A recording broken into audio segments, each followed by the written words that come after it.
Really try and get them organized so we have this very strong, powerful voice. So okay, we'll move on that. Okay, I'm gonna officially open the meeting. Hello, my name is Christina Robb, and I currently serve as chair of the East Liberty Park Community Organization. We know a few more people are coming, but we just wanted to welcome you to our May 2025 community meeting. We're here at the Tracy Aviary. This is where we meet with our community every month. And then there's also a Zoom or hybrid portion of this meeting. And we welcome everybody who is out there. We're going to get started, even though we know many of the folks who are actually speaking tonight are not quite here, but we don't want to stay late if possible. So again, welcome to the community and thanks for coming. We have a few of our board members here. I'm going to start on the online. I saw Robert Goodman pop in. He is a member at large and he lives in the 9th and 9th area of ELPCO. In the room with me today, I have Alan Crittenden, who serves as a member at large. He lives in the East Liberty Park area and currently serves as our land use and transportation chair. I'm going to say something about that really quick in that ELPCO has launched this citywide land use and transportation committee in which we have invited our fellow land use gurus and junkies from around the city to participate in getting into the weeds on issues that affect all of us citywide. We have called this the Affordable Living campaign, and we are really thankful for City Councilman Dan Dubin from District 6 for kind of leading us in this direction. So shout out to Dan Dugan for his help on that. I talked to him last night and he was really pleased that this initiative has some wings. So also in the room as far as board members go, Alan, thank you. In the room we have Jeanette Young, who currently serves as our secretary and treasurer. She is remarkable. And to my left right here we have Judy Short, who is our land use advisor. She also is first chair of the Sugar House Community Council and the land use chair there. So we have a lot of overlap with Sugar House. We've worked with them on very important issues and we're thankful for the board members who are in attendance. So let's see. I think what we'll do is we'll go ahead and start with Detective Wallace, do you mind if we turn the room over to someone else who kind of has to leave first, and then when Josh joins us? Yeah, that's fine. Absolutely. Okay, great. So when Josh joins us, we'll do a little bit more of the city stuff.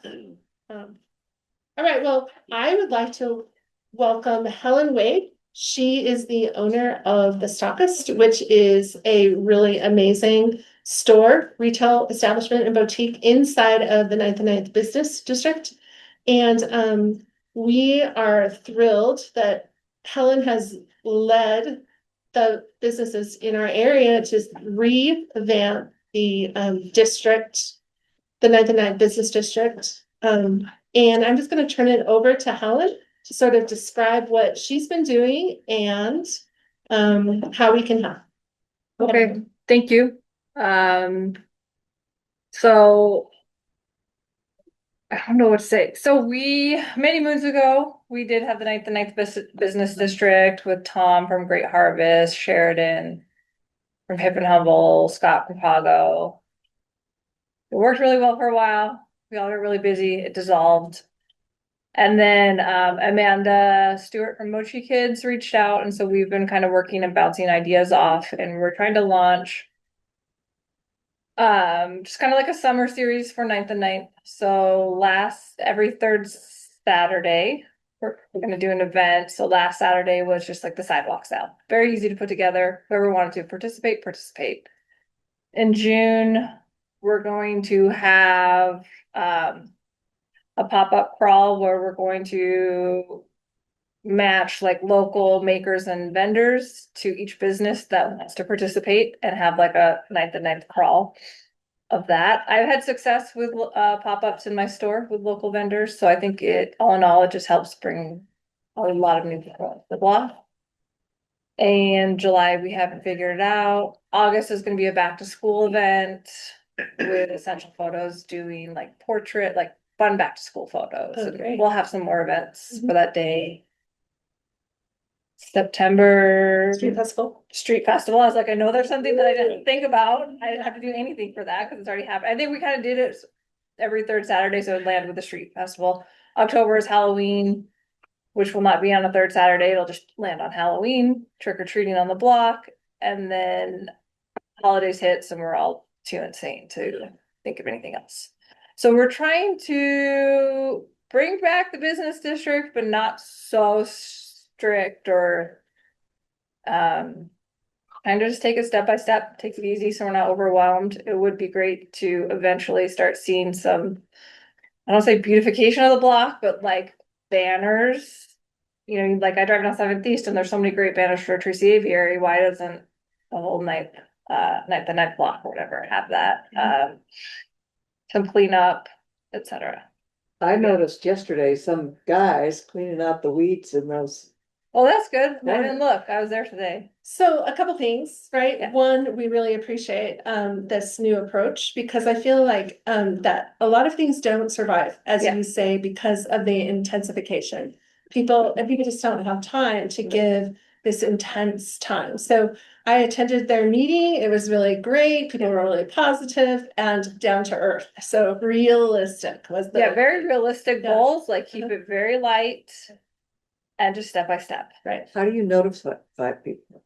So right now, I mean, like customers and whatnot, we have every store has their own like email, social media. So we created Ashley from Salt and Honey is a great illustrator. She created some great flyers. We printed flyers, Awesome. email blasts, Instagram blasts, like social media blasts. And I had a lot of people come and be like, okay, we're doing the ninth and ninth sidewalk sale, and then we're gonna go down to Broadway and do their vintage sidewalk sale. So it gets out. So it's all just grassroots, all of us just tapping into our own email lists and client lists. So I just want to give a little bit of history of ELPCO's current involvement. So as we all know, there is a official board member that we have dedicated for years, as long as I can remember, to be the ninth and ninth business liaison.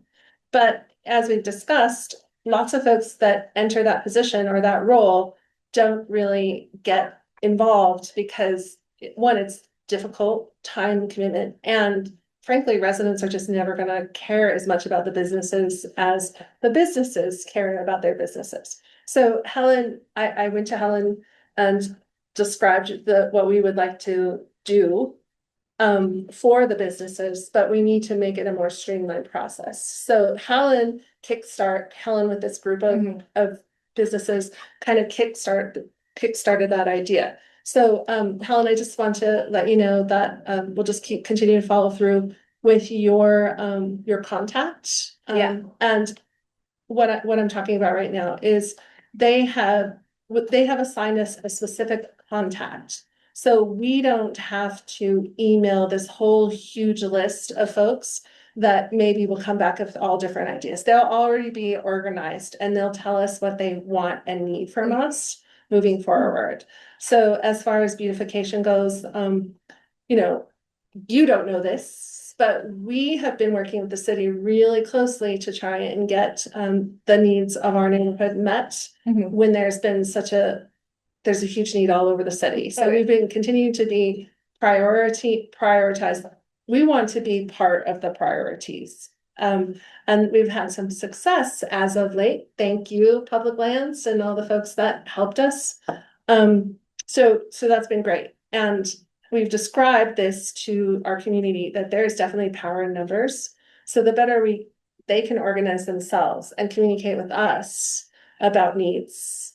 Like if banners is something people are interested in, then we can put our team together to start raising funds to help them achieve those goals, because that's what community councils do for their business districts. So we look forward to this continued partnership, and I really thank you for helping make it easier.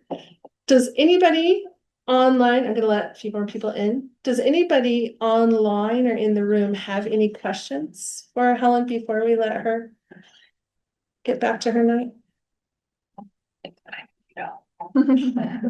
Okay, well, thanks for coming. Yeah, thank Thanks you. for being here. Janet, my mom, Uh-huh. was gonna try and attend this meeting because she's definitely interested. That's great. Yeah. And again, we're gonna leave that up to you. Yeah, I meant to send you contacts. Yeah. I just No, that's fine. But we can just start Yeah. working ASAP. Yeah. On anything that we're excited about doing. It'll be Yeah. fun. Yeah, I'm excited. Cool. So, Stick around for a bit. You have yeah. a little bit of time. Sorry. Okay, great, I want to hear a few things. great, fantastic. Well, I guess I have a question. So Okay. will this not? Will this make it so that we don't have to have a 9 to 9 business liaison moving forward? Well, I think that would be a board conversation and a board decision, but I think, something that Amy has, I mean, honestly, this has been an issue for even the last 9th business liaison. It just is a lot because it's a large email list and a lot of personalities. It's just too much. Yeah. I even stepped back and I'm pretty brave. But so Amy communicated to us that it's a lot, right? Just doesn't really know where to start or which voices. So Jeanette, that's a great question. What we might be able to start out with is our 9th business liaison then has somebody specific to work with, and we'll see if that makes it easier, streamlines it, and makes it that position more relevant. Yeah. And then we can just decide to turn it over into another position if it doesn't work. So I think that I would propose we touch and go. We just feel it out and see how it works. So, does anybody have any comments on that? All right, cool. Sounds good. Okay, great.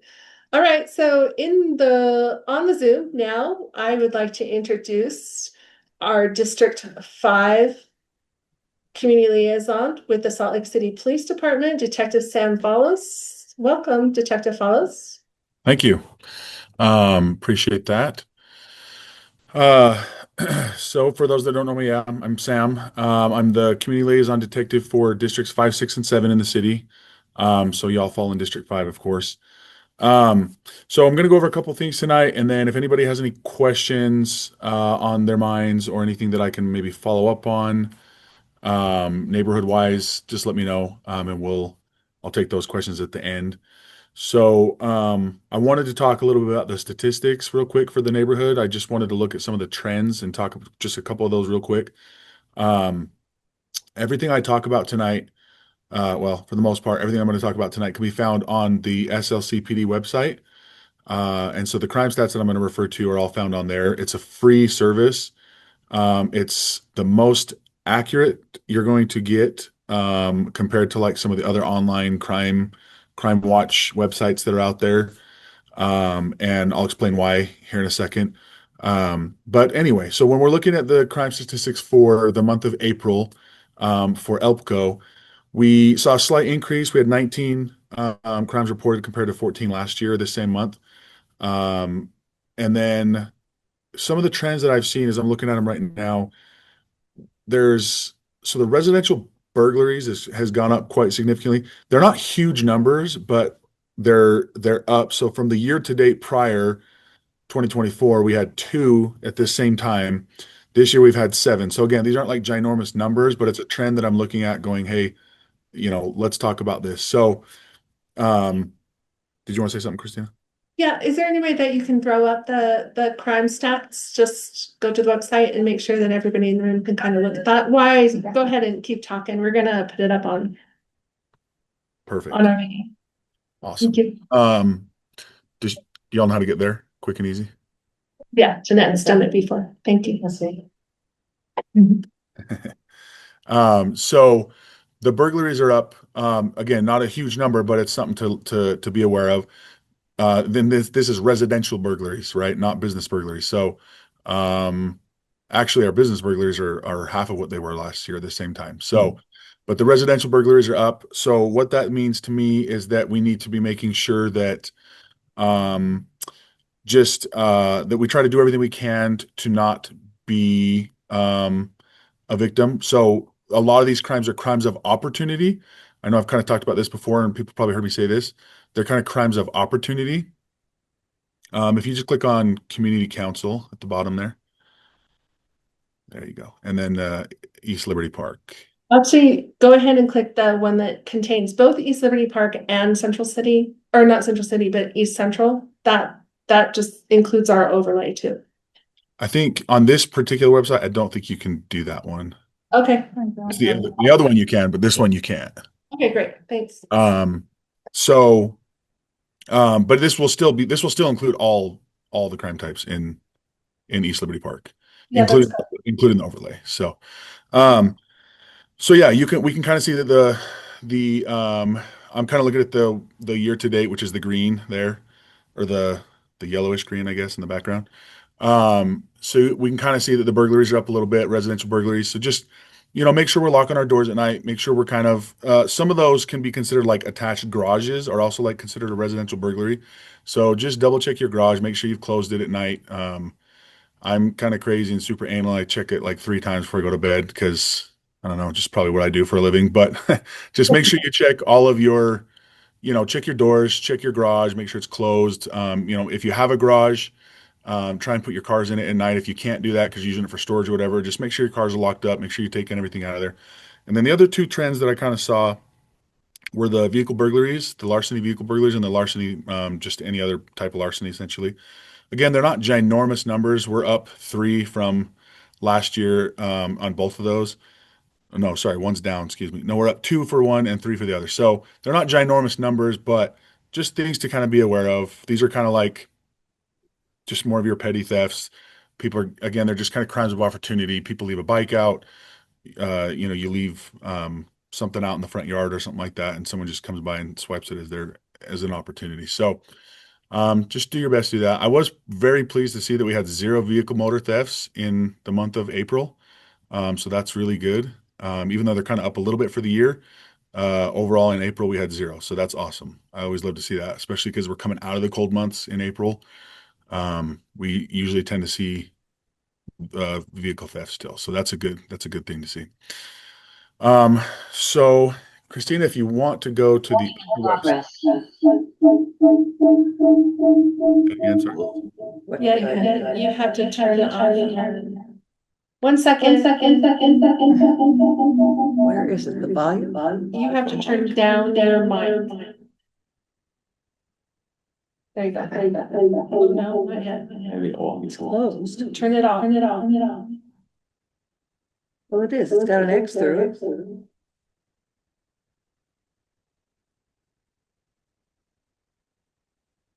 I'm sorry. Okay, we're gonna remove Judy real quick.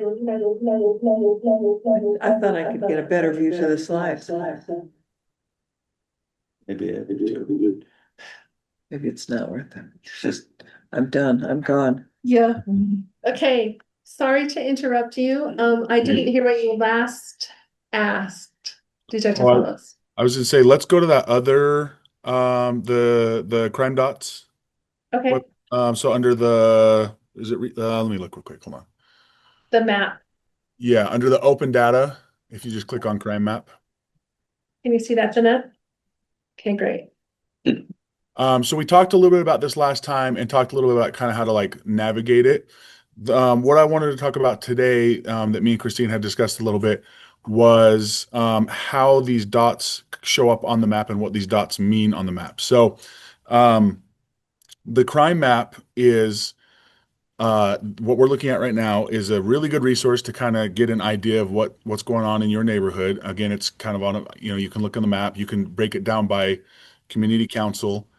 Um, But what's important to keep in mind about this is, like, for instance, you may call the police, let's say for a suspicious circumstance or something like that in your neighborhood. And then, let's just say for one scenario, let's just say the police come through the neighborhood. Either they don't find the individual, or let's say they make contact with the individual. They weren't really doing anything illegal. So we just kind of send them on their way. So that type of call is not something that we're going to do a general offense report on or have a crime associated with it. And a general, so just to be clear, there's calls for service, and that's anything that we get called to in the city, right? That's called a call for service. And then a general offense report goes with a call for service when we write a report on a call for service, if that makes sense. So that's the term is a general offense report. So for instance, if you call in a theft, that's a call for service, and I'm going to take a report and write a report about that theft. That's the general offense report, and it goes with the call for service. So not every call for service has a general offense report, if that makes sense. So when we're looking at these dots on the map, these dots on the map are general offense reports and crimes, right? Not just like a civil issue that we document, like an actual crime that's documented in the neighborhood. So that's what these are for. So like assaults, thefts, robberies, any crime that's reported in the city. But I just want to be clear, these are, so you might call the police and say, hey, there's a suspicious person. And we go, we check the area, it's not there, or we talk to them and there's nothing really, criminal that we can do anything about. And so we send them on their way. You're not going to find that dot on the map the next day because it's not a crime that we wrote a report for. Now, let's change the scenario a little bit.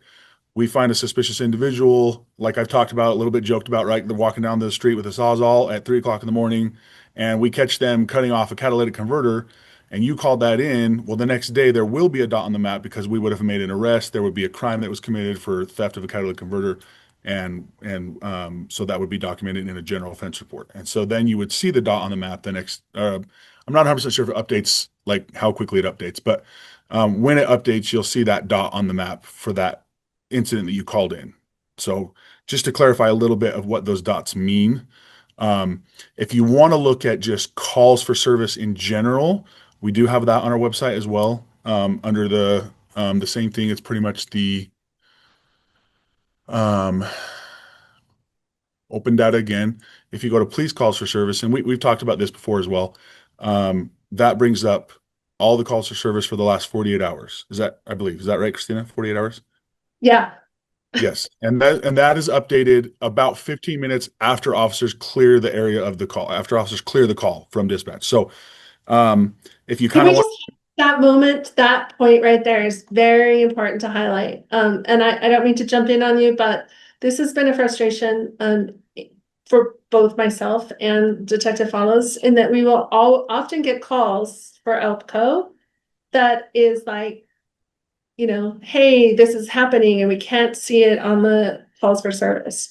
But, clearly for really good reasons, it could be dangerous or there's privacy issues, that we shouldn't be seeing this until it's cleared, because we don't want folks getting involved in the problems that the police are responding to.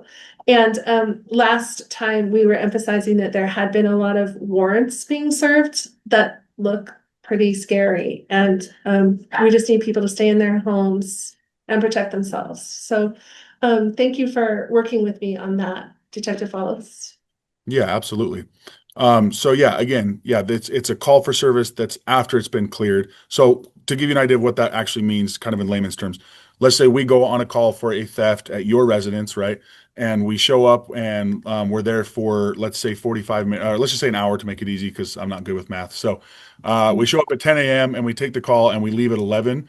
So just because we showed up at 10 does not mean that that call for service is going to be in there at 10:15. It means that once we clear and leave at 11, about 11:15-ish, it'll show up in the calls for service as a recent call for service. So it's about 15 minutes after we clear the call. So, and again, it's for safety reasons. We don't want people following, us around the city, coming and making problems, or trying to be vigilantes themselves or whatever it may be. And you don't want people showing up to your house or whatever, with that stuff. So, because it'd be a little bit easier to figure out what's going on and where it is if it was like 100% real time, right? And so, these are about as real time as they can get. Like I said, they're updated every 15 minutes from when the officers leave. So, any questions on any of the calls to service or the statistics stuff? These are all really good resources because they're all very accurate compared to, like, again, some of the websites will not be accurate at all. So yes, sir. Yeah, Detective Fallows, it's Alan Critton, and I did have a couple of questions on the burglary statistics. Sure. In Utah for burglary, do people have to be at home or not? No, they do not. Yeah, a burglar. That's a good question. Yeah, a burglary. So if someone is home when someone commits a burglary, generally that is what we consider more of like an aggravated burglary, which is a much higher offense. It's a worse offense. It becomes a felony 1 compared to a felony 2. It's much worse for obvious reasons, right? Like there's the likelihood that you could get hurt, that the person could get hurt breaking into the home. So yeah, it does not require it, but it does up the level of the offense when someone is actually home occupying the home. So a burglary is just any structure that is, so a residential burglary would be any structure that is occupied by a resident and to include attached garages, right? So again, that ups it as well from a felony 3 to a felony 2 if it's a residence compared to like if you go and burglarize someone's shed. A shed is still a burglary because it's an enclosed structure, but it's not a residence, so it's a felony. I believe it's a felony 3. So the other question I had was on the burglaries, are you seeing any kind of pattern with that when it's gone from 2 to 7? Is there a particular type that we're seeing more of, or location, or circumstance? Yeah, that's a good question as well. So yeah, again, I think the type that we're seeing is those residential burglaries, and this would be broken down just to the ELPCO area, right? Because that's what we're looking at. 7 is not really a ginormous, and again, you got to remember 7 is for the year, right? Not the month, like just for the year. 7 in a month would be quite a bit for us to go back and go, oh, so how many, like, what's going on with this month, right? But 7 for the year. Sorry, let me pull back up the stats so I can look at it. 7 for the year is not necessarily super bad, consider like for a pattern per se. Um, but we had like 2 for the month of April, for instance. So, I mean, we're averaging, about two a month, more or less. So I think that again, a lot of them are pretty random, but we do have our CompStat unit, and I'm really not sure what they're called now, but they're basically our CompStat unit that they monitor all of these trends in the city, and it's actually a really cool thing that they do. It's a phenomenal service that the department provides to its citizens because what they do is they'll put together these patterns and they'll say, hey, we're seeing a pattern of this business getting burglarized 3 times over the last 2 weeks, or this residence has been burglarized 4 times over the last month. Like, so there's a problem here. So they can take the data and they could break it down by like hour, day, time, day of the week, and then they put those out to patrol. And then, the proactive dudes will go out and they'll, hunt those down. And we've caught many burglars, especially like Sugar House with all the shopping out there. We've caught them in really everywhere with these microtime hotspots, is what they call them. So um, we have a really phenomenal unit that like puts all this data together for us and kind of monitors these things. And then in addition, part of what I do too is I try to look at these trends as well. And if I'm seeing something or if I'm getting reports from the community, and this is why it's important for y'all to communicate with me. If I'm getting reports from the community like, hey, I've been burglarized a couple times and something's kind of weird because things slip through the cracks, right? We're a ginormous department. We handle, just so you guys know, kind of understand for the year, we're at 115,000 cases for the year now already. So we're not even halfway through the year yet. We're at 115,000. So things will slip through the crack a little bit. So, and that's where I kind of come in and I can hit up the CompStat unit and say, hey, can you guys take a look at this and see if there's any like, they'll break it down and look at like suspect information, what they were wearing, if we have prints and all that kind of stuff. So, yeah, it's a really cool service and we do definitely look at the trends when we can, put together that stuff. Thank Great. you. Thank you for that. Any Detective other Falls. CompStats? I don't Um, think, it doesn't look like we have any more questions, but I just did want to like a follow-up with a couple of things. So as we all know, ELPCO has been monitoring the new map and the stats really closely because there have been some anomalies that we're working on with both Josh, the mayor's office, and Detective Follows. And this is just an extension of back in the day when Chief Brown invited ELPCO to come and meet with their stats folks because we tend to be pretty stats heavy to just kind of participate in that process. And so again, thank you, Detective Follows, for working with us to make sure that that data is representative of what the neighbors are talking to us about. We appreciate that. yeah, And of course. then before we go on, I want to mention that I know that you have a couple more things that we wanted to talk about tonight. But yesterday we were invited by Mayor Mendenhall to a public safety meeting downtown to again communicate with the new police chief, Brian Red. So we really appreciate both the mayor's office and you for increasing this communication and these opportunities to be working with the new public safety plan right from the get-go. So, again, thanks. If you'll pass that on for us. The next thing we wanted to talk about with Detective Follows is, as part of this process and this communication that's going back and forth between our community councils and hopefully now our business districts who also face crime, we're really excited to, help them solve their problems when needed.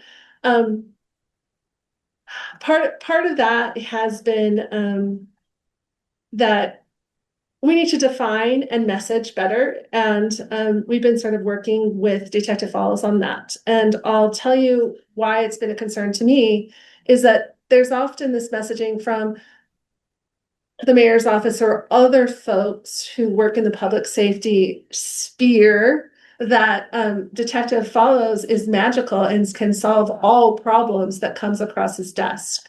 So, and part of that is just kind of like making him the guy, like passing on the thing, passing the information duty on.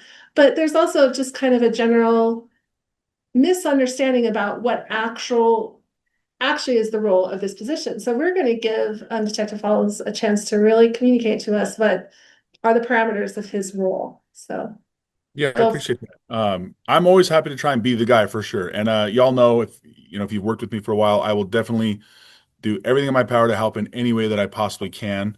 I just have, and just to Christina's point, I just have certain limitations being just a detective, right? I don't have a lot of teeth or power to make some of the bigger changes. But really, to break it down, we'll look at what my title is. My title is Community Liaison Detective, right? So what I do essentially, one of the biggest things, my most important job is to attend the community council meetings, report on the crime stats, and be that go-between for that specific thing between community and police department. So that's one big thing that I do as the community liaison, right? The other, and this is just as important, is my second biggest job is to provide resources to the community. And so what that means is someone comes to me and says, "Hey, Detective Fowles, we have a house that I believe is selling drugs, or I believe is like a nuisance to the area because there's illegal camping going on in their backyard, or there's suspected prostitution at this massage parlor, or whatever it may be." So my specific job is not to necessarily solve that problem and go, oh, okay, I'll solve the problem of prostitution or I'll solve the problem of the camping. That's not because I don't. That's not what I do, right? My job is to take that information and again be that liaison between the community and either get resources to the citizens so I can say, hey, absolutely, I'll pass this information on to our special investigations unit who deals with massage parlors or who deals with, or to our community impact division who deals with the transient issues.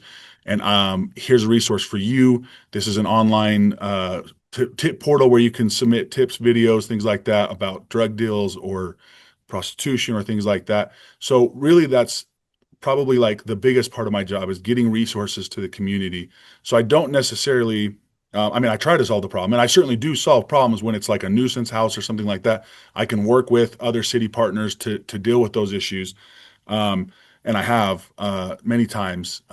So I do definitely try to solve the problem. But when it comes to like more macro things where maybe officer response to calls or issues with dispatch, not taking the proper information, some of these bigger things that are definitely well above what I can handle. Really, what I can do is I'm happy to take that information, and I do take that information, and I'll talk and I work with Christina on it, and I pass it on to my bosses who are above me and say, hey, this is an issue that we're having. Once it gets to that level, it's kind of out of my hands, and so but just to define it clearly, like that's really what I am. Is I am literally a liaison between the community and the police department, right? And so I want to provide resources.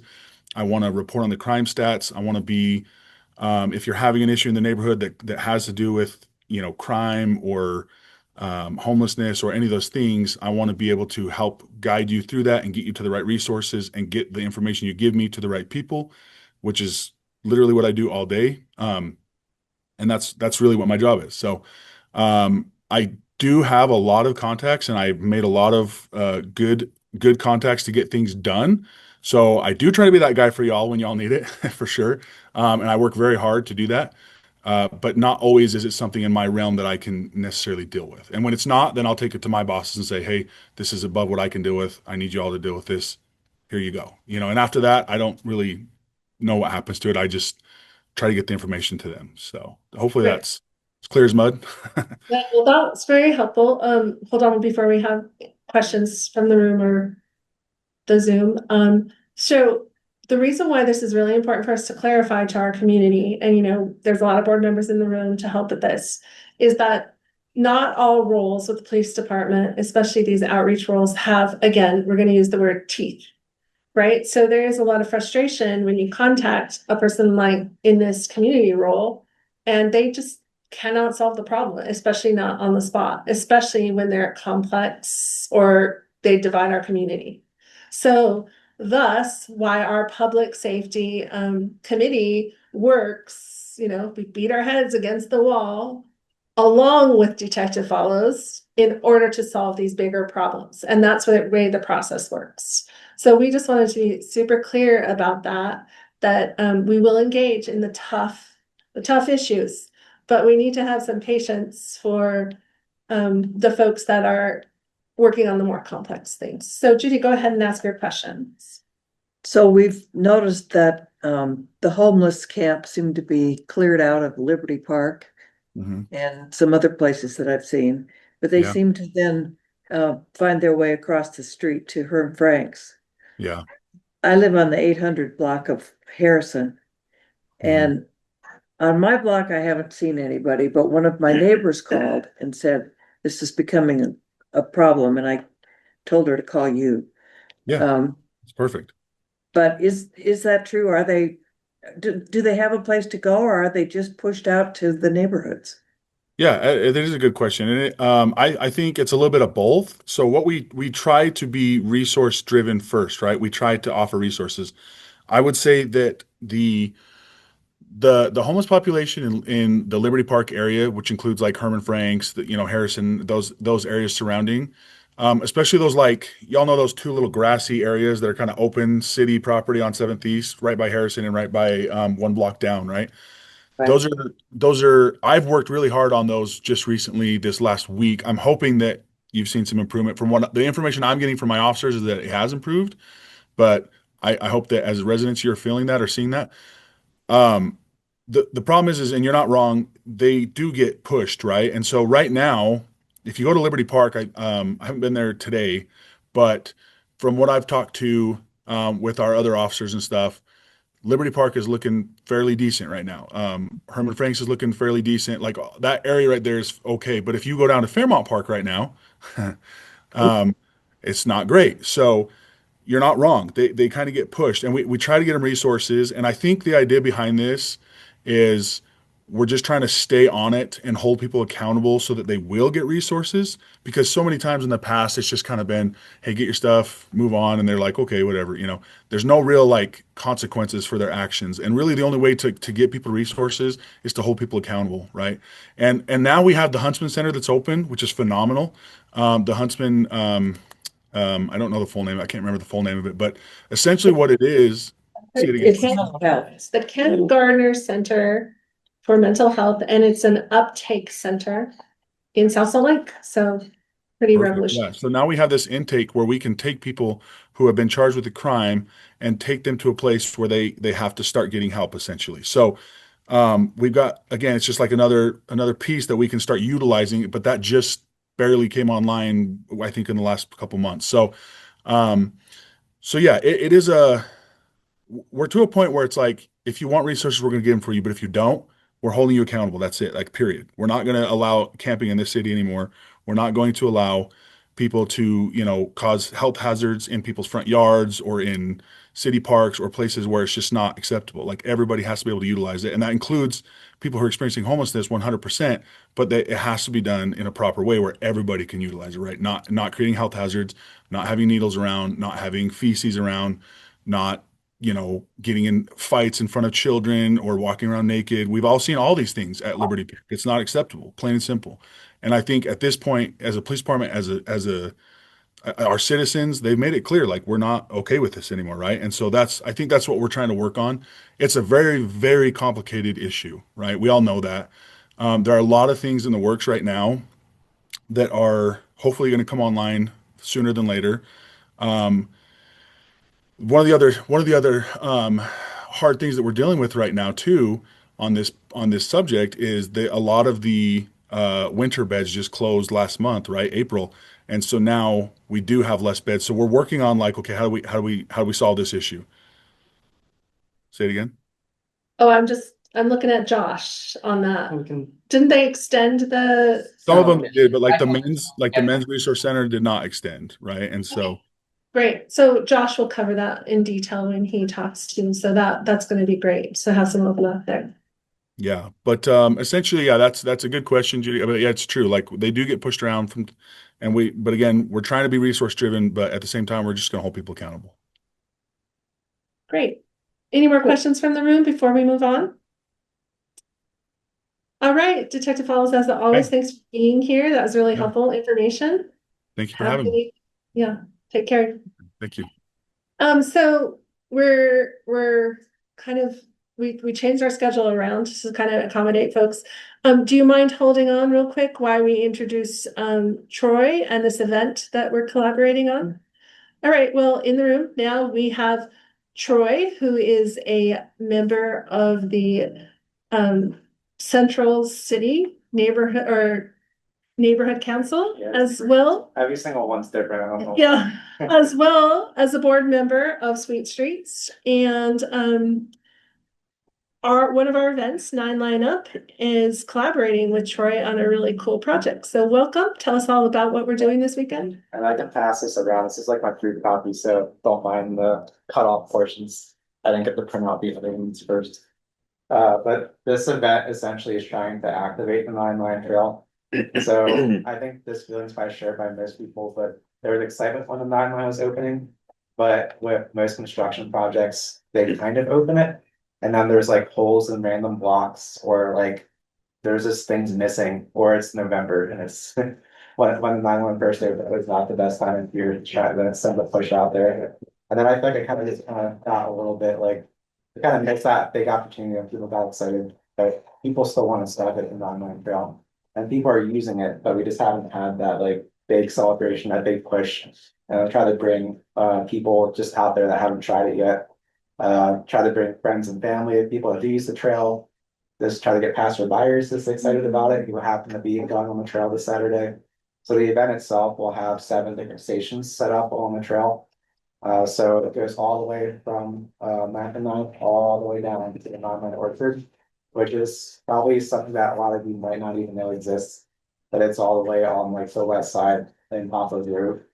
And we're incentivizing that by doing a raffle for people that visit all the stations. And so between the 7 stations, there'll be a mixture of nonprofits and businesses that are involved in like active and sustainable transportation. If you don't have a bike, if you want to bike it, Green Bike is around. Lime will also be there.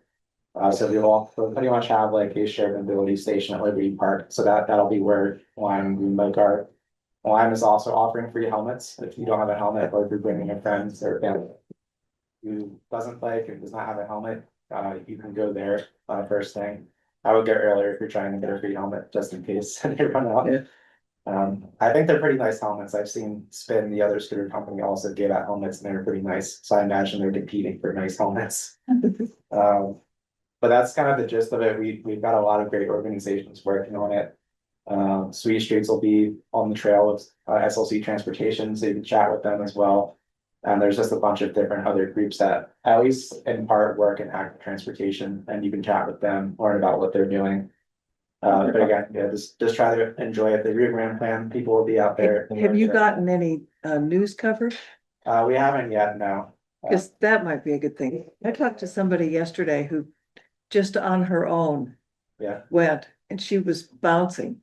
Yeah. She said it's so much fun. There's so many different unusual venues and there's so much you can businesses and get that to, sort of thing, like, yeah. on the trail. And you start seeing like the Maven district is now its own little cluster of businesses, which is really Right. cool to see. Theirs didn't exist 3 years ago, a bunch of them didn't exist yet. So it's really cool to see that, and that 9-line orchard out on the west side, it still needs to grow out. They just planted the trees in the last year, but it's really cool that there's kind of a new public space out there. And I've only recently seen it. Once I saw that, I was like, okay, we need to have a station out here. So where's out here? So that's like 1150 west. So pretty far away. There's kind of this weird spot in the 9-line where it's the Jordan River Trail. And you have to kind of do this weird thing where you go around and then the 9-line continues all the way down to Redwood Bird. So I feel like that portion doesn't get utilized as much. It's mostly people who live out there. So a lot fewer people, but we're trying to get people to explore the whole thing and not just like the Liberty Park area, but also Yeah. all the way out. Great, thank you. Troy, I just want to commend you again for jumping in on this. You know, this was something that we never even thought about doing at the beginning of May.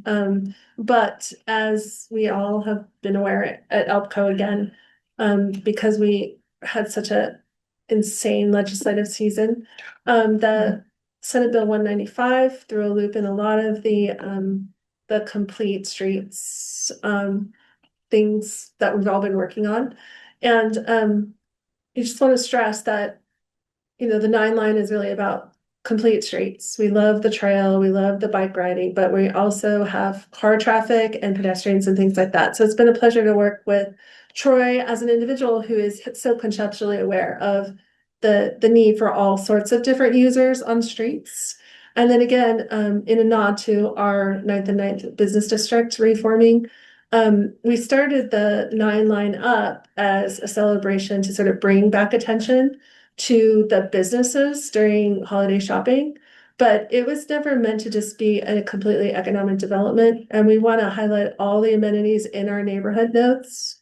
And for ELPCO, it's been a little bit of a struggle because there has been some safety concerns on the 9-line trail. And are some issues on how it's being patrolled by parks and things like that. A lot of speeding, fast. I don't even know what they are. They're like electric bikes, only they go really fast on the trail, things like that. Swirl. Right? There's a good brand called Swirl, and they're like essentially, I call them electric motorcycles because they might be technically classified as an e-bike, but they're not. Yeah. Like I have an e-bike, it's not like Right. not at all. So What part time of does that start? Sorry. Yeah, it's 10 to 2 on Okay. Saturday, and it's anytime you can just head out during that time. And ELPCO will have a booth out there. We're just basically just talking to folks about, you know, East Liberty Park. So there's no business commitment or whatever. We're just reminding folks that we are a community council who cares about these kind of things, and we tend to be pro. There's so many businesses on like you'll get thirsty or hungry, and like there's so many things. And we'll also have these maps at each of the stations. So at transportation, Keegan, he's helping out with making some like local maps and at least showing where the amenities are like Hold, right please. within there. We made a map and I'm actually in it reprinted. Yeah. Well, you should bring that then. That might. Well, they can get it. I own the stockist on 9th and 9th, but Yeah. here's, I mean, it This goes is like from a- 9, This is a 11. lot more detailed than Yeah, it oh, goes from okay, 11 that's- east all the way to 6 west, so we have okay. all the local amenities. Yeah, We just updated it, so we took off the okay. places that are closed now. Oh, that's great. Yeah. So we were going to use the old ones at our booth, but Okay. if you guys Well, got. I don't know, like I just approved it to go to print today, so I had to update some things. Have that PDF and you can I share could- it. Yeah. Cause I also Um, about the press tomorrow. That's great. That's what I was thinking that we would. What's your email? It's Troy, TROY, and then FEB, but the first three letters of February @gmail.com. And we have the budget. We were awarded an ACE grant for 9 Line Up, and we have budget to get these printed. So, Helen, That's I know cool, that you 'cause just I sent just them. pay for it out Right. of pocket. Yeah. Are you thinking about if it's a regular print, like the library's 10 cents a page, and I Yeah. don't really care. We do like, I mean, we do like the mass amounts, so we could like pass it out, so. Okay, awesome. So there can be some help with that too for you. Okay. So Troy, is there anything else you want to mention, or other than just see y'all Saturday? I think that's mostly it. Yeah, bring your friends and family, that each about it.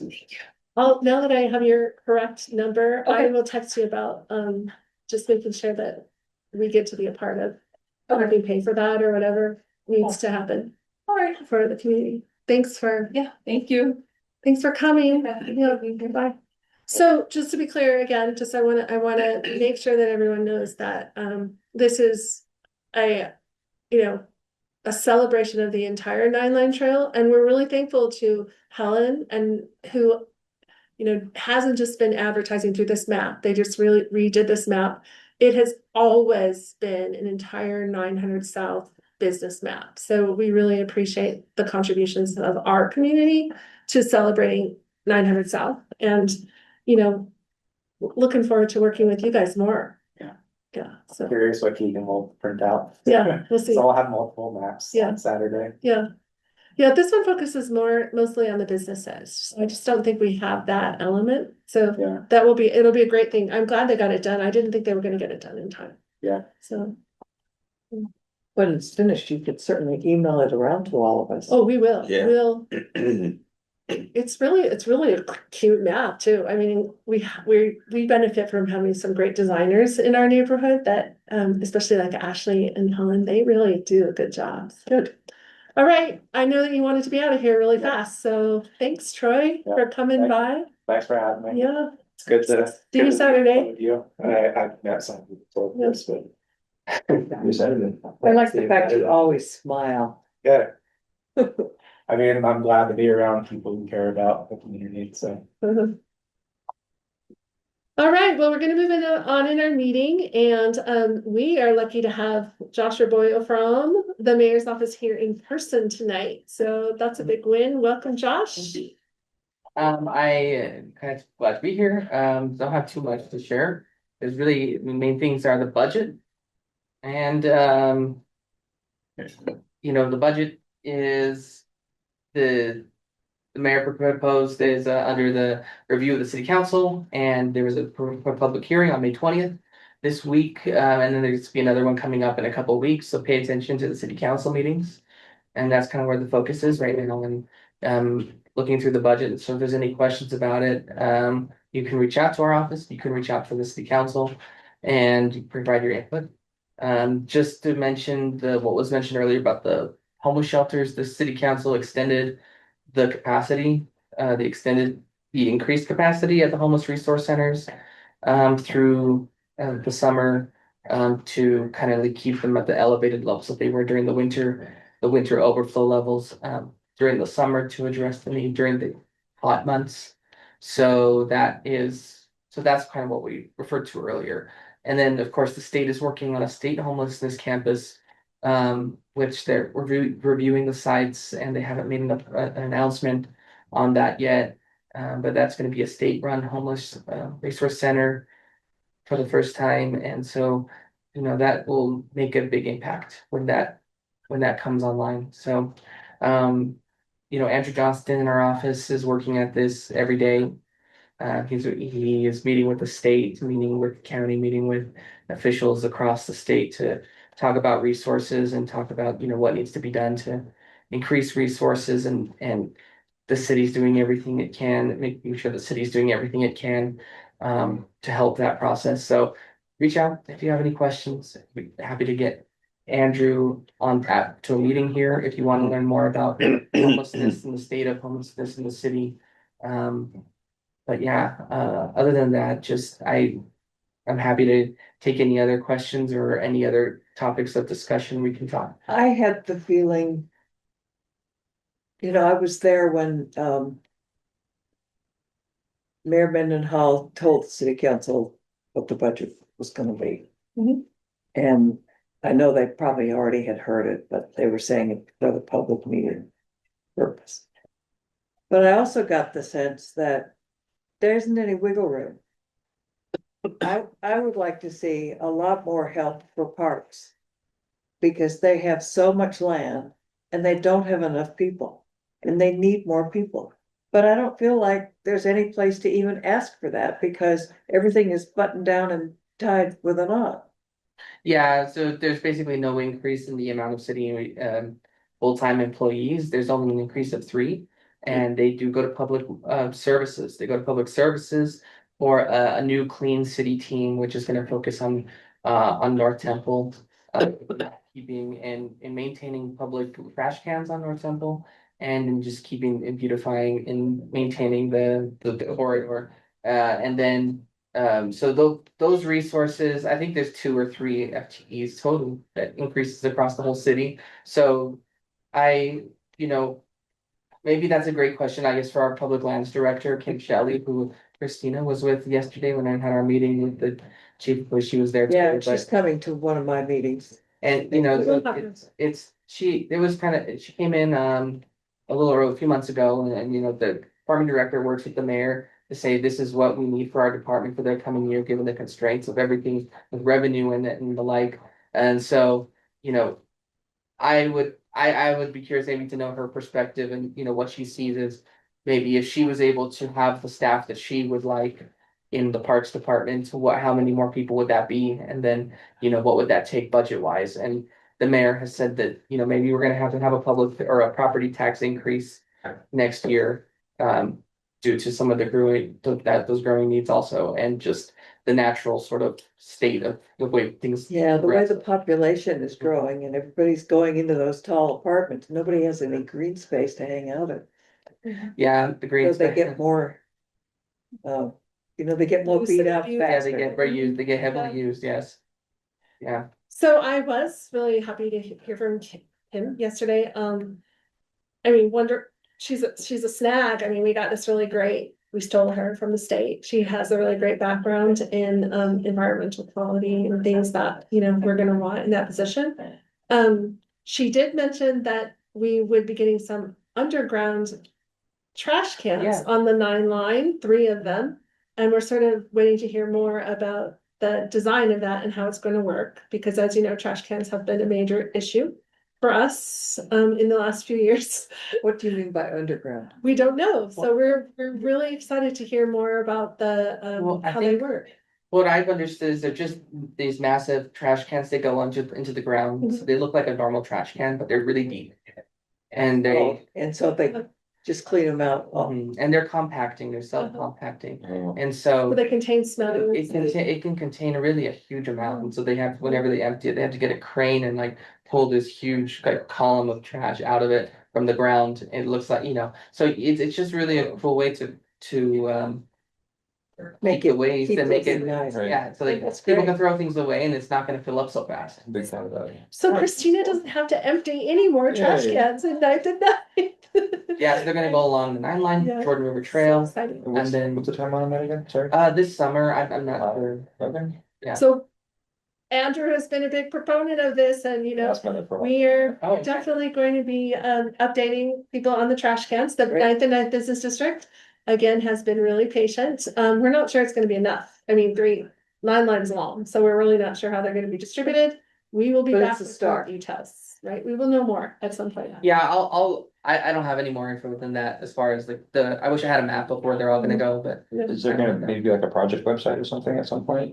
For the cans, I'm not sure if there's gonna be a project website for the cans, It but, might be secret. yeah. but, I think that probably people would be very interested to learn about it, so I imagine that we're gonna do there'll be some sort of press release and Mhm. some sort of more information coming out to the public about Also, that. because if they're just trash cans, I understand, but like, not wanting to do a big thing, but if it's gonna be like the whole new tech rollout of the compacted cans, I think people are actually gonna wanna hear more about that, so be able to like look at it at their leisure, so. Yeah, That's something to pass along, like definitely maybe even like a page on like the Salt Lake City Lake Project website.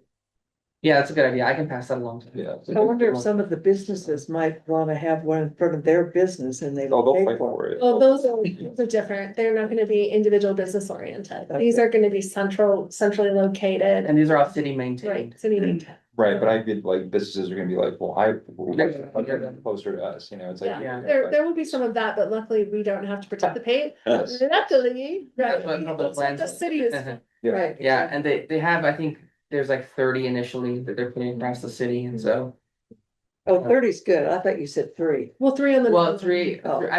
was it 3? Maybe it was. I don't believe it was remember the three. exact I number. think that's what she said, 3 dedicated to the nine, Yeah, but to because- start, right, that's not a. and- Scattered in the parks too. Yeah, so. Ah, nice. Parks in the city and the trail and the Burn River Trail. So going back to something Josh said, that I think is really important for us all is budget season. So, we follow the budget really closely, very closely. And, I think we should shout out to the mayor for, there's a lot going on at the federal level. There's a lot going on at the God, state level. And yeah. I think to Judy's point, there's not a lot of wiggle room, right? So trying to create a plan, it seems, especially one that doesn't raise property taxes, seems like a huge game theory problem. So I'm pretty impressed. I have been supportive.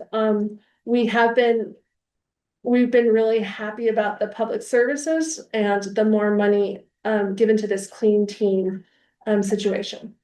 Because as everyone here is aware, we do the citywide land use and transportation committee. And we do realize that aside from Liberty Park, we have it pretty good in our neck of the woods. So we want to support our neighbors in some of their more intensive issues that they're dealing with, constant needles and constant human waste and stuff like that. So again, I'm asking our community to participate in the budget. Please reach out to the city council and everyone to let them hear what you'd like to see. I have been documenting kind of, a lot of people complain all the time. They complain the whole year long. But then when it comes to budget season, they just won't put in like what they would like to see, the positives, they don't participate in the process. So we are really encouraging our community to do that and our board members to do that individually. But also, if you would like ELPCO to, again, power in numbers, focus on something in the budget that we would like to see more of, then we need to hear from our board members and our community. And then I'll thank Josh again. He's Yeah. helping us with some small teams kind of work on some of our more public safety issues that have been giving us fits. David isn't here tonight, but the East High Gilmore Park stuff looks like we're gonna move in a direction, and we'll talk about that at some other point. Great. But more importantly, I would like to thank Josh for kind of sticking by us. It's been kind of a hard issue. We've had a lot of problems come up in Liberty Park, and we have been wedged in between on some really hard things that have come up. And Josh has been putting up with me as I express the concerns of our community. So Yeah, thank you. thank you. I appreciate it. Thank you. I had a couple of questions, Great. if I We could. have lots of questions to. Josh, I mean, Judy mentioned that a lot of people are moving in. I see apartments everywhere in town. What kind of population growth are we experiencing?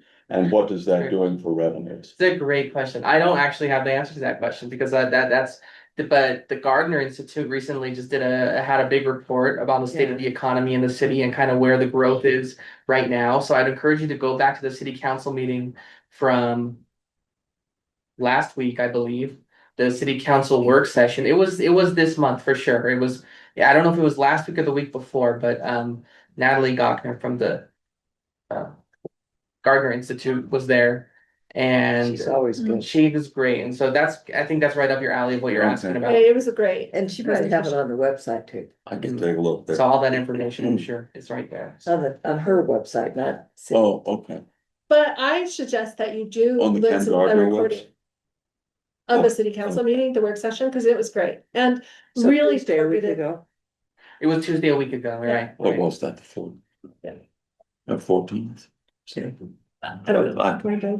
But it was specifically targeted to city issues, right? So there's a lot of information on the Ken Gardner website and the, policy updates and things like that. So, but, this is. But from what I recall, it's a pretty healthy growth rate that the city's seeing, even compared to other cities in the valley and around the region. So it's a pretty healthy growth rate. So, As long as you don't have children. right, that's a, yeah, household. I mean, there was a thing was it today or yesterday in the paper about, is it Cottonwood Heights in that area? They were talking about closing a whole bunch of schools. Granite down School there. District on the east side. Yeah. They're closing their east side schools. That's just amazing. Okay, so does anybody else have any questions for Josh before we move on to ELPCO business? You on the traffic. Oh, yeah. Yeah. Yes, thank you. Of course. Okay. Yeah. Well, Say that, no problem. Yeah, well, appreciate that, and let me know, just let me know if you need to have any questions about anything that we talked about, and hope to see everyone around the city at different events and things kind of getting more lively around here with the spring coming finally. Finally, So- that's the right word. So, there's let us know what you're seeing out in the community. We're always eager to help and listen to what's going on out there. Absolutely. Thank you. Thank you all. very much. Josh? Thank you. I can head out, but thank you. Is there any questions online? I didn't see any hands raised or anything, but I'm just gonna take a second to make sure. I saw Marshall was trying to get in at one point, but I don't know if it's still in the waiting room or not. I didn't He may have see gave up, this thing. given up. Yeah, I don't have any information from him. Yeah. Okay, so going back to then our agenda for the evening, I think that we're on to ELPCO business. Which we can start off with let's go ahead and start off with new business. Hold on, I'm just gonna try and reach out to Marshall real quick and see. So yeah, if anybody ever sees that pop up, don't hesitate to let me know somebody's in the waiting room. So we can let them in. So we did our business spotlight earlier, so now we're going to give a quick update. Again, we hurried through this really quickly last time because we were in a hurry to get out of here. We went really long on some of the discussion, which is great. But I just wanted to remind everybody that we were funded through the Neighborhood Engagement Fund and the ACE Fund. We received both awards to continue to do our outreach for our community council. And we are doing strategic planning on the 28th, correct? Is that the date? Wednesday. Yeah, so to be clear, Judy, I just wanted to let you know that that wasn't Memorial Day. Our strategic planning is on the 28th. So that's Wednesday. Now, I put the wrong date on. yeah, you sent an email out. And we're trying to get our team there. Because it's only gonna work if we have our whole team. So reach out to your fellow board members and try and encourage some of the folks to participate. That would be great. Because This is the 28th at 6 Yeah. o'clock. Yeah, I think so far it'll be me, David, Alan, Christina, Jeff, Marshall, Robert. Amy said no, Marnie said no, Andrew, I have not heard, you didn't mark anything, and then Judy, I think you said something about planning commission is that night, that's what you were. Yeah, but I don't think there's anything on there I have to be there for. Okay, so we really need our board to I just commit keep that to this, to do Blank that. in case. yeah, Yeah. So, I mean, I just want to be clear, it's very difficult to be a chair if you have no direction from your board. So, I'm more than happy to keep doing the things that I've been doing for the last, 30 years in terms of advocacy. But I just am no longer willing to participate that there's board involvement if there's not board involvement. So I'm really happy to have like all of the folks that contribute their time, but we just need direction and we need to agree on the direction. So they're all moving in the same way. And again, this really is important to me because I just want to hear from my community and board what you would like me to spend my time doing. So I appreciate, rallying the troops, other people getting a hold of board members and hopefully getting them there. You know what's confusing on here? one says ELPCO meeting board strategy. The other one says ELPCO ideation session for community outreach. Yeah, it's that one. The first one was probably the one that we tried to do in April, but then canceled it. And Okay, then I just renamed it, so what it really is gonna be. that's why.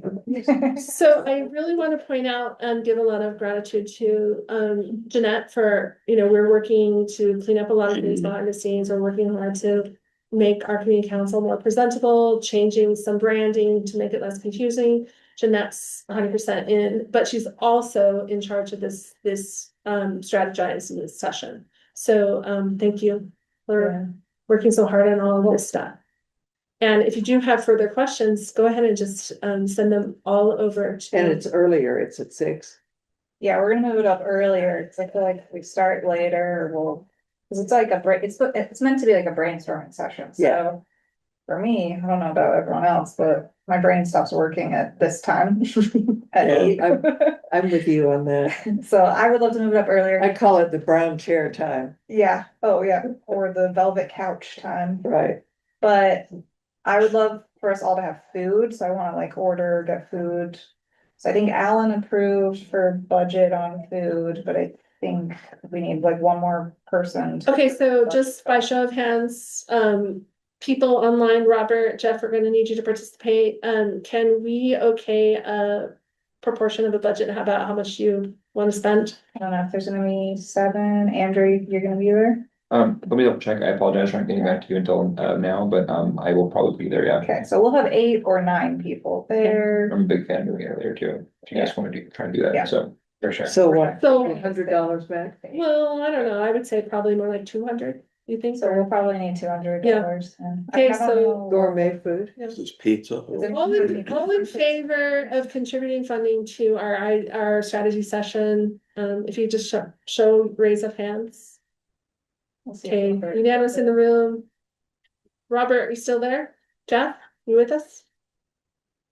Problem with Zoom meetings, Yeah. never can tell if people are there. So, go ahead, Jeanette, thank you so much. Make sure you keep your receipts like always. Well, I have the Yeah, card. yeah, just great, make sure you keep. Does your anyone have any preferences or diet restrictions? Maybe I'll send an email out earlier. How about that? What kind of thing are you thinking? Doing already. Okay, I haven't even thought about it. pizza's always easy. Pizza's but- easy. Okay, so one more thing I want to express to our community, as we do your community council strategizing in these sort of sessions, we're always happy to hear from our community on what you'd like us to prioritize as we're strategizing. And I also want to be clear that this meeting is entirely about strategizing our community outreach. So how to get more people involved in community council and benefiting from the work we do. So just putting that out there, share it with your friends.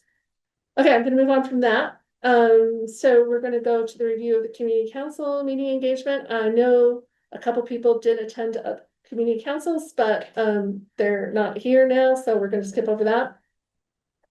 Again, I wanted to thank Alan and Andrew for chairing up the Affordable Living Initiative, our citywide land use and transportation committee.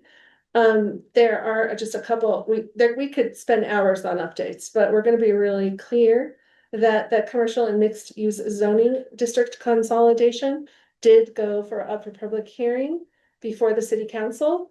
And while we were very positive, ELPCO in our letter, mostly we are very affected by this giant land use change. So it's really easy for us to be Right. very positive about this. And we did try and help our friends in other community councils with their mitigating the issues that they would have, or writing to ask for mitigation for some of the issues they would have. So that seemed like it was effective. And again, we just heard from our newly reformed 9th and 9th business district that they didn't feel like the engagement from the city, they didn't have the engagement that we thought they did. So we're going to definitely follow up on that in the next couple of days. I'm looking at you two. Yep. Right? Okay, great. So then the other big thing, the multifamily merger, which is the RMF 35 to 45 zoning consolidation.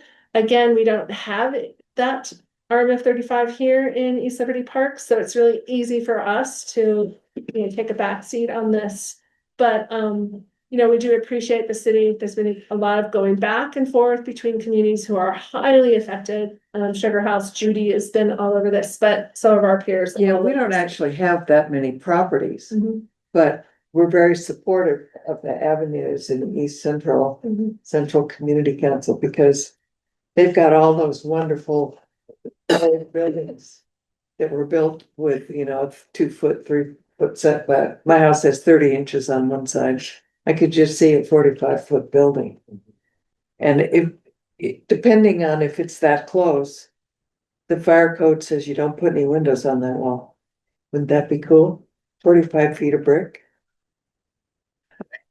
So there's that, and a whole bunch of other highly dense issues that have come into play with these major zoning reform. And again, I think ELPCO traditionally has been really supportive of more neighbors, and we are interested in equitable, controlled growth. But we have largely stayed out of this because one, it's dense and highly over our heads. And since we don't have very many great examples in our neighborhood, we have just been trying to support and educate as much as we can. So do either one of you, Andrew or Alan, want to add anything to this conversation right now? I mean, I'm of the same view that you are, that we sort of don't have a dog in this hunt that much. And it's hard for us to go to the mat on something for someone else, but it doesn't really appear to have much of an impact here. Yeah. I agree. Yeah. All right, so we're gonna get out of here early. This is amazing. I'm so excited. Are there any specific new business that we need to address in this meeting before our strategy meeting next week? Doesn't look like it. I had just one question on 900 East. Mhm. I noticed that something got torn down recently. I saw that on the And- corner. Yeah, It and was I couldn't remember what it was, Well, but it isn't there that's anymore. Sir Robert, but I can't seem to get him. What's south? It's like. Oh, that's just like, Belmont. yeah, it's So just like, I think it's on you. yeah, I drive past it every day and it was something before and then it was rubble.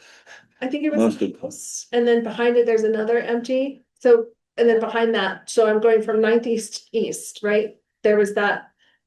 We just need to look it up on the Azella site and just do the research, which, this is First what you we've have been to figure training. out the address. That's always hard. What was that, 900 East in Belmont? No, Roughly. it's Belmont, But it's on a corner, Yeah. so it might be on the corner. right, so It then. is on the No, it's Belmont.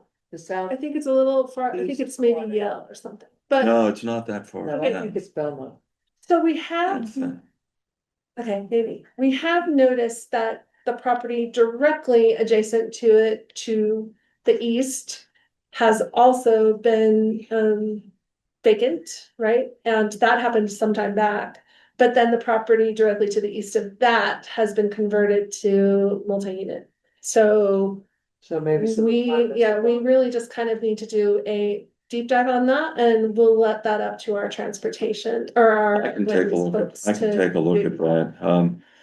I mean, I guess I'm not sure how this works here. If you have a demolition permit, doesn't that have to be posted? Well, again, you and I have talked about this. I don't think that those things need to be posted unless there's some concern, like unless it is something that is not a permitted thing that's gonna go. So they would just notify Right. like the adjoining homeowners Just and let leave it people- at that. Mhm. Okay. So, but if there's these kind But of it could things be in the cell. completely it will be in the cell. It'll be, you can look it up by address. And you I'll can. figure out what that You can was. figure, we can figure that out. I go by it every day. So again, the thing is those posted plans are usually when there's going to be a public hearing. If there's something that's just gonna be a permitted or a demolition permit, Mhm. It's just a record. And if they're just putting in something residential that's allowed for the use and they don't have any exceptions, That's it. Yeah, you don't even hear about it. Mhm. till you see the rubble. There are several of these places around ELPCO, and I have a list that I'll pass on to you gentlemen soon, like after this meeting. I have a question for the group in the land. We opened up the land use and transportation Google Drive, but I haven't heard back that anybody can actually see it. I sent out emails, hey, everyone, it's up. Here are the emails. Yeah, and So I'm just so buried in emails, I can't. yeah, if you guys could just check and get back to me, that would be great. So it came from you. I'll look for it. I can see it. Oh, she can see it. Yay. I So thought about it last night and I thought, I better find that. that's great. Well, that's a win. If Jeanette can see it, then likely everyone else. So again, that's what we'll be posting and updating our things. And I'm really excited about how many folks have been showing up to these community meetings because the conversations have been incredible.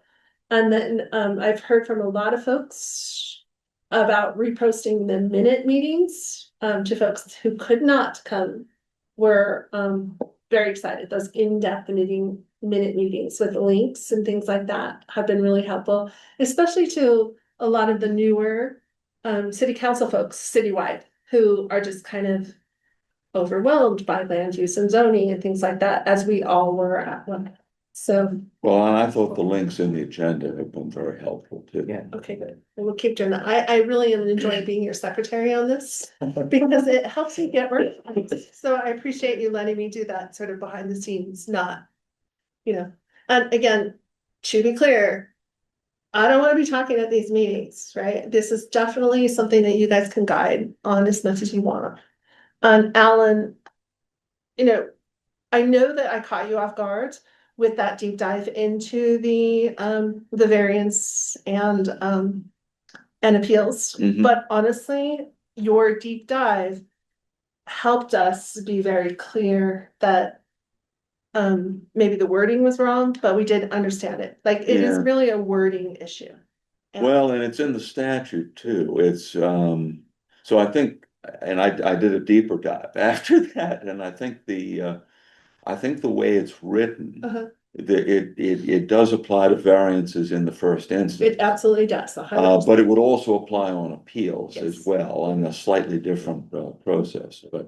But the wording in the ordinance was a little confusing on that. And I looked at his presentation Mhm. and I thought he was a little confusing on that too. It was, If you could suggest better language, send a letter to Nick Norris. well, I'm not sure I can because I think the problem is that the statute, I mean, they're basically mirroring the statute and So that has to be fixed first. well, I mean, I think what they said, they meant that they don't want there to be public hearings about applications for variances or appeals for variances. Which, just to be clear, that state law changed, right? Mhm. That they don't want to be public hearings, but that the city is adding in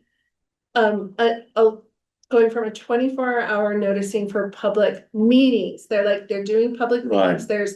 There's opportunities for showing up and talking about concerns and things like that. Well, showing up, not talking.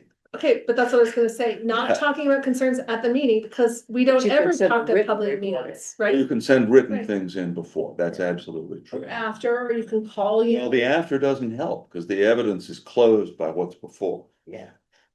And the 12 day, I mean, I think what the city was trying to do was to create as much public opportunity as they could. That's it. Consistent with the straitjacket that they were put in by the legislature. But, okay, I wanna be really clear though, because again, the way we talk about this is, I think is slightly, it's kind of getting on my skin, I'm getting frustrated about it a little bit, so I just wanna be clear that I have had some kind of terse and heated conversations about this, not with our team, but the reality is, is that public notices for public meetings, not public hearings, public meetings are by state code only 24 hours. So the fact now that we get an extended almost 2 weeks period to like read it in our email and then respond, right? And put together some ideas for the public hearing prior is a huge win, right? And the city, Yeah. you know, did that. So there's been a lot of concern about like, well, it's arbitrary or it's blah, blah, blah, you know, and really it's just, it's a Generous. bonus, it's a generous, like, so we should celebrate. Okay, so then the second, again, terse right here.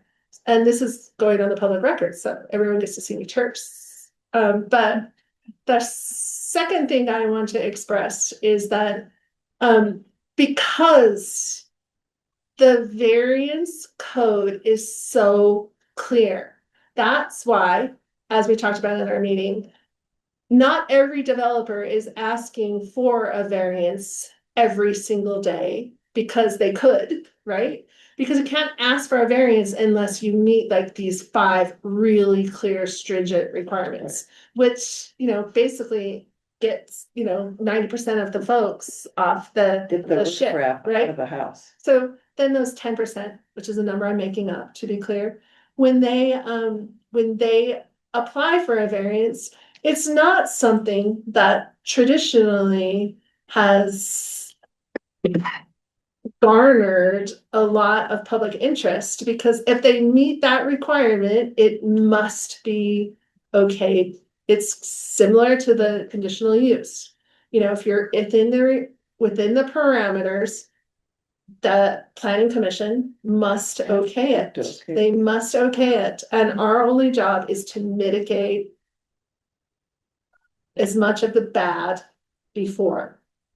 And then going back to what Alan said, we have to get it in before, because if it goes to appeal or any of those kind of things, it won't be considered. Yeah, the record New is closed information. at that Right, first so- instance. So we want to get, if we want to get some, if we see something that we feel strongly about, we need to get on it in a hurry. Right, so, and you know, I haven't seen a variance come through for like, I don't know, a couple of years. They're incredibly rare in my experience. So I think we should go back and we could look at the public record on how many variances come through. Yeah, I don't think it's. But it's just so rare, and that's citywide how rare it is, so. Now, what you can't tell from the paper Mhm. is how I guess it's a staffer who hears the variance initial. It's the hearing variance. officer. Yeah, Mhm. and what you can't tell from the paper is how they're going to look at public input Right. beforehand. Mhm. I mean, I think what we want to try to do is to, if we have objections, is to bring them into that 5-factor test so that it gives the hearing officer something to stand on. And I think that's great, and I'm gonna ask you to present that at our next, it's gonna be a line item or agenda item, probably Yeah, I our think that's a first great one. idea. Because what you just said, I think, is the information that we need to pass on to our friends in Ballpark, where it does affect them a little bit. They do have a lot more appeals, that kind of stuff, and they are the ones that were, you know, brought it to our land use and transportation committee. So if we do a little wrap up, that would be great. And again, we will decide further agenda items. So before we close, I just want to let you know that our public safety committee is in full swing. We have been doing regular, routine things around the park. We've been talking to police. We've been working with Andrew Johnson from the city, who of course oversees homeless resources and those kind of things. Because we've been tracking the fentanyl spread from the Jordan River Parkway in North Temple.